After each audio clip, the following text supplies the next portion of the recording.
Que Dios les bendiga grandemente, sean todos bienvenidos a este espacio llamado Mensajero de su Amor, espacio que venimos compartiendo a través de las redes sociales, en los canales de YouTube y el podcast de Spotify a través de la red de Diarpa Media.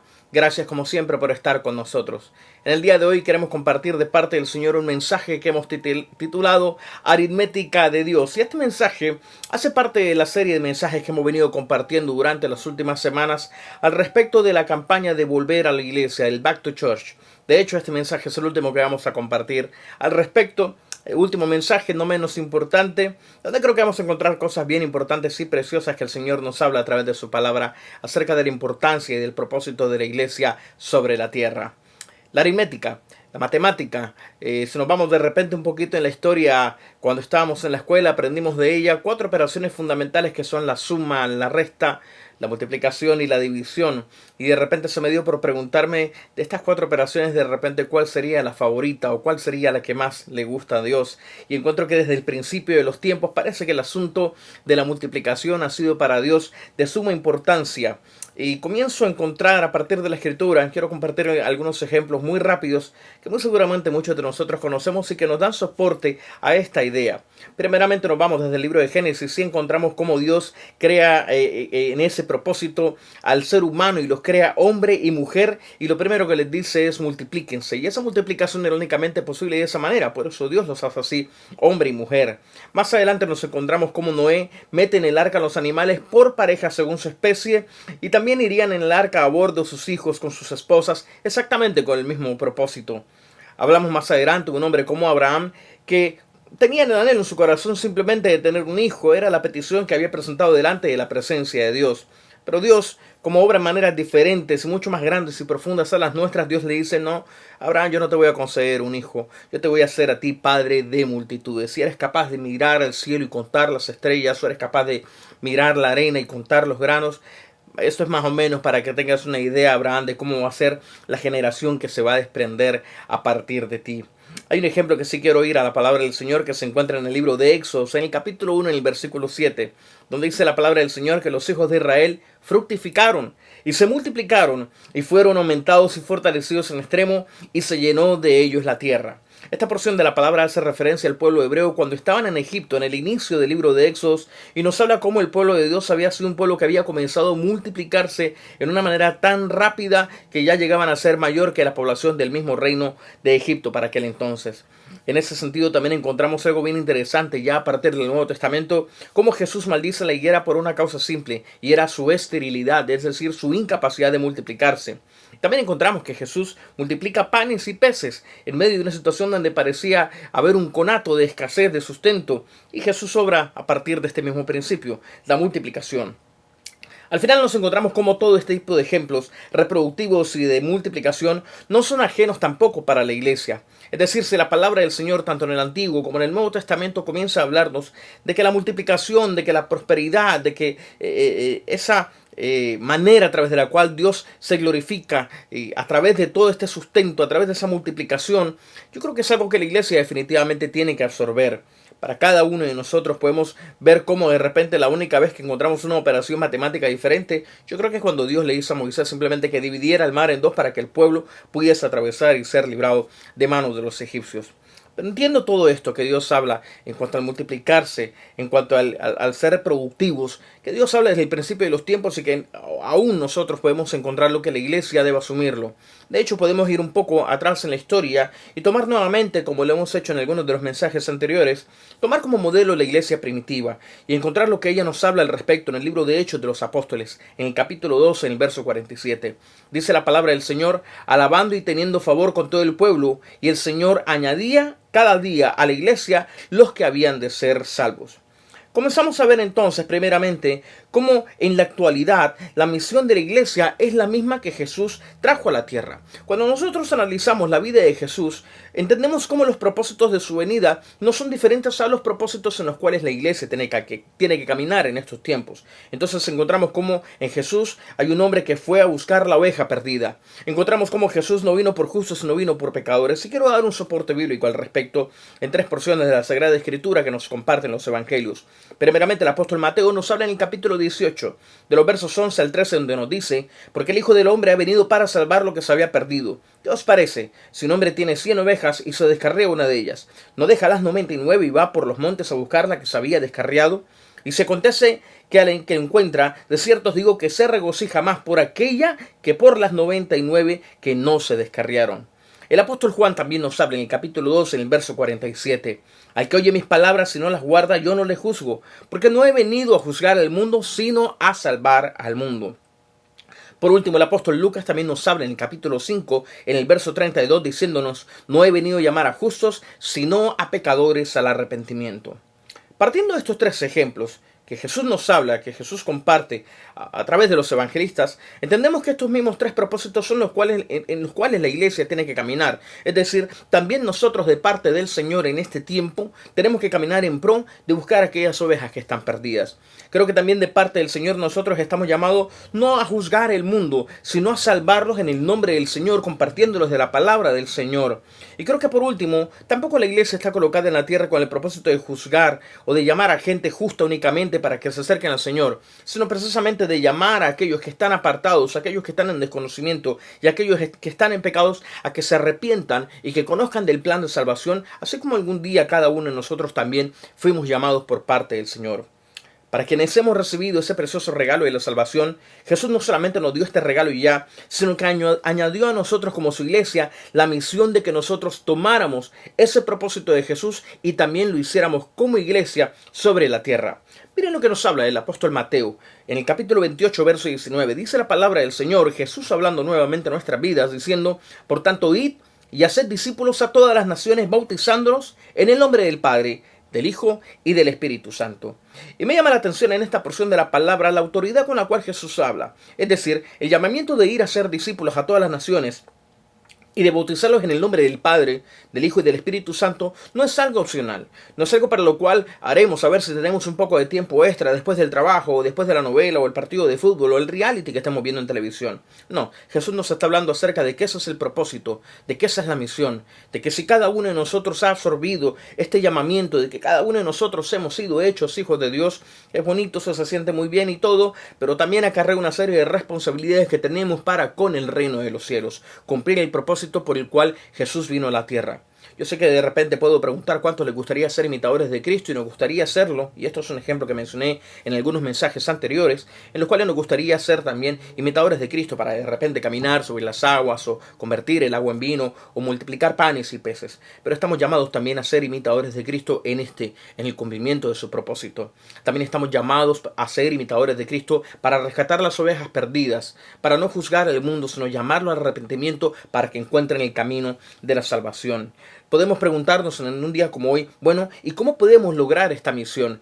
Quiero compartirte tres elementos básicamente que nos pueden ser muy útiles, herramientas muy poderosas a través de las cuales podemos convertirnos en ese canal para cumplir con esta misión que hemos recibido de parte del Señor. Puedes cumplir esta misión simplemente compartiendo tu testimonio.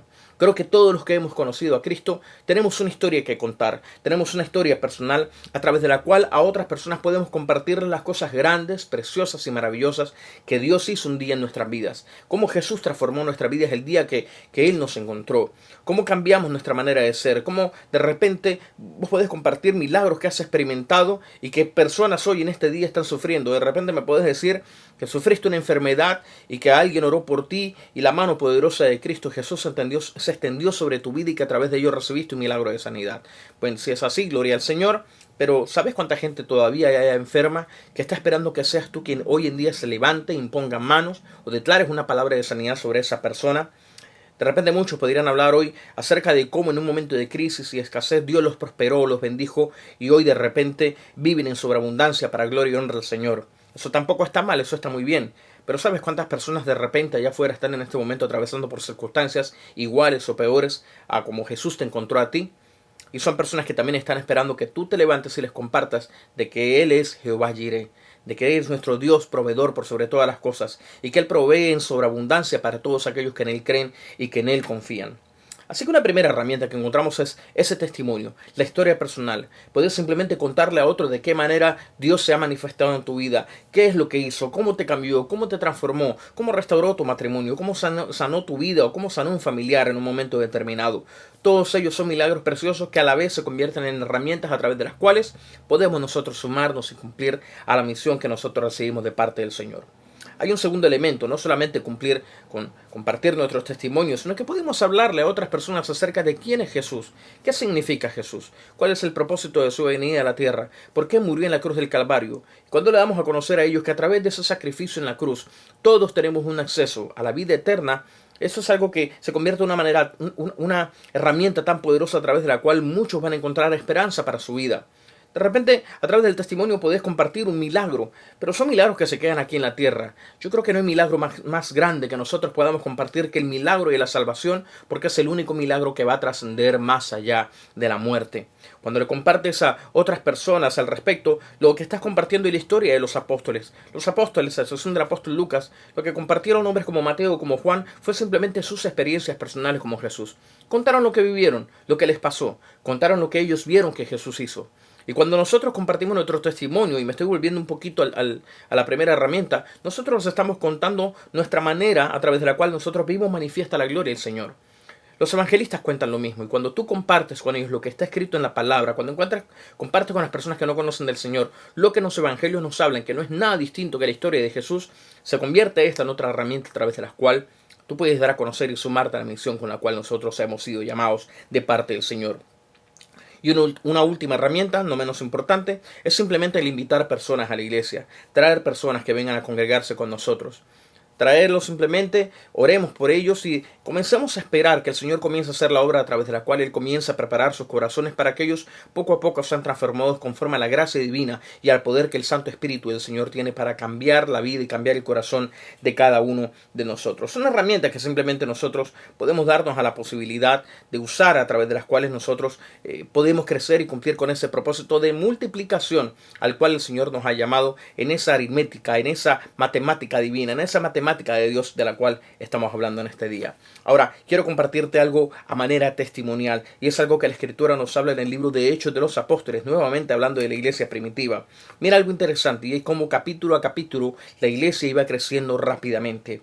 Dice Hechos de los Apóstoles, en el capítulo 2, los versos 39 al 41, el apóstol Lucas registra lo siguiente: porque para vosotros es la promesa y para vuestros hijos, para todos los que están lejos y para cuantos el Señor nuestro Dios llamare.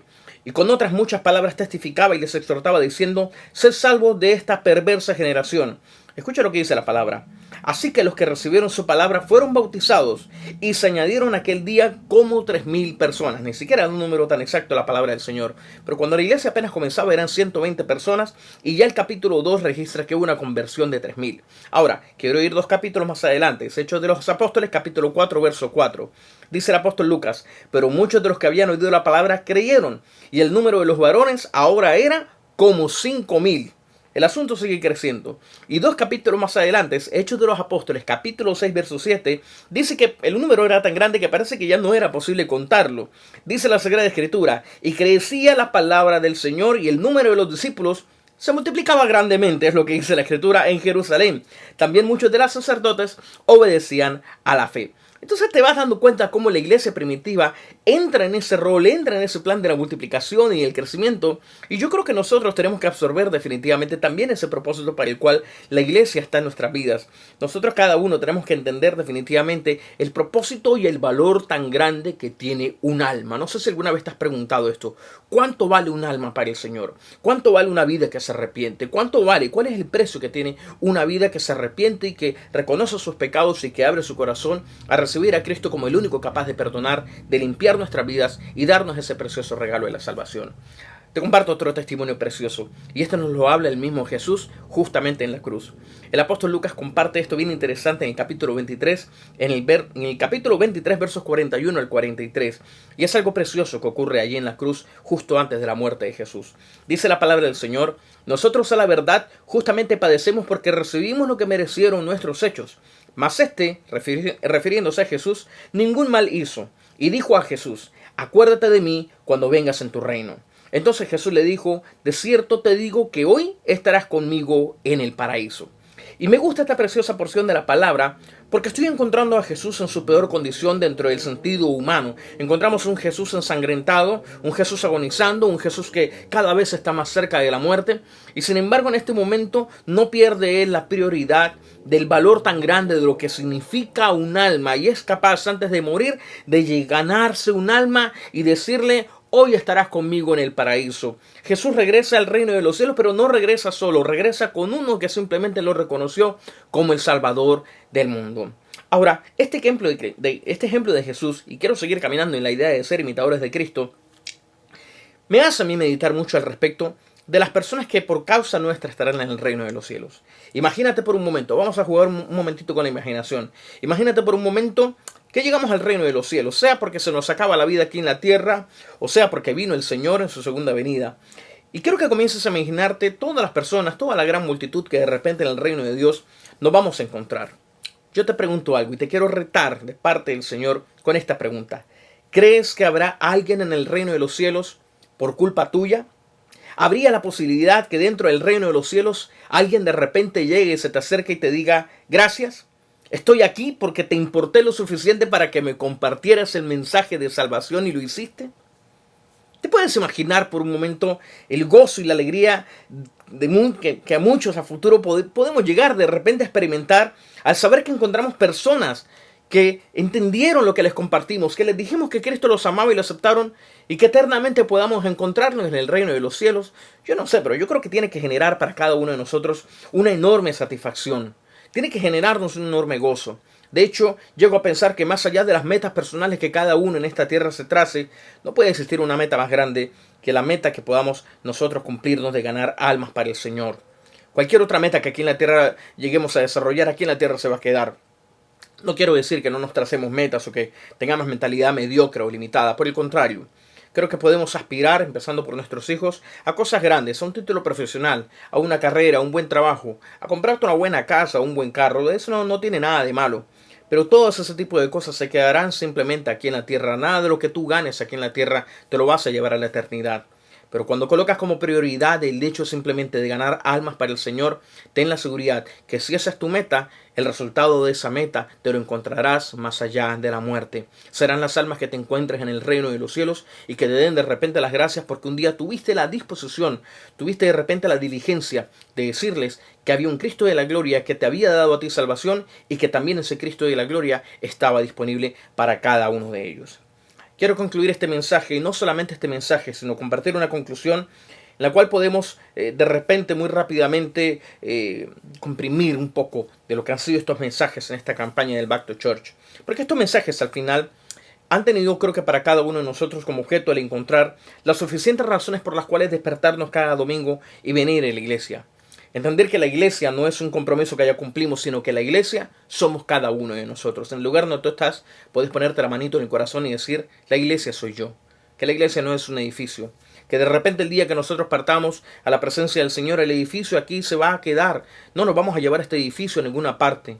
Nosotros seremos los que seremos ascendidos como la iglesia del Señor, no el edificio o el templo del Señor.